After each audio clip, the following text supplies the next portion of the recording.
What do you do in the Bahamas? We scuba dive and we barbecue. Is it just awesome? Yeah, it's great. Just being in a nice spot that's really peaceful and beautiful and doing something fun like diving, like that's an adventure. It scares me. I don't think I'll ever do it. Scarier than it's jumping in the water in the ocean is much scarier than jumping underwater in the ocean. This whole thing of floating on top, not knowing what's inside and what's underneath, you just whatever it is. So you're more comfortable under the water. It is, right? It's starving for human flesh. You don't know what's under there, but you put on your goggles, you get down there. It's a lot more peace. Have you swam with sharks? Yes. With sharks next to you, not in a cage. Yes.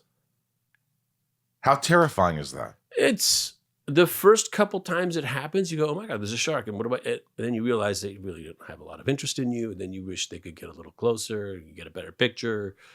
They're totally cool. Have you ever had an experience? I've never been in the water with anything, on the list of like man eaters. The tigers, the bulls, the hammerheads, the great whites. Yeah, I've never been in the water in that kind of a situation. But yeah, sharks. Yes. But you've been right up to a shark. Right You've up. pet a shark. I've been close enough. I could have reached out and touched a shark. Yes. They recommend against it. How do you feel when you're underwater with a shark? Is your heart racing, or are you just completely calm at this point? In the beginning, you get kind of conditioned and down, and then when they get a little closer, there's a lot of excitement, yes, but also the whole key to scuba diving is, breathe easy, be relaxed, expend very little energy. You don't want to be excited around a shark that senses excitement in the water. Right. The thing that freaks me out is when they say every X amount of feet you have to stop and recalibrate, or what the fuck is it? Equalize? Equalize. As you go deeper, the water is pushing on any air cavities, like the ones in your ears. Right. So you pop your nose a little bit and you equalize that pressure. See, I think I would make a mistake and I would implode. I'd implode. You'd start to feel the squeeze. You go, oh, hang on a second. And then you just hold your nose and kind of... Just get a little pop, like you would on an airplane. Did you ever make a mistake where you start to feel that? That pressure, that...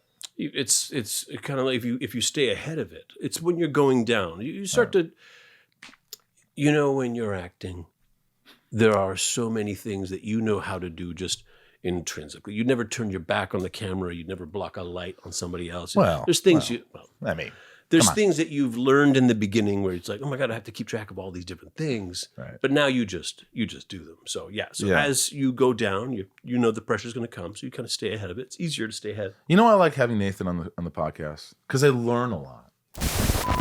Do you ever miss Smallville? No. Really? I mean, it was a big part of my life. Our life.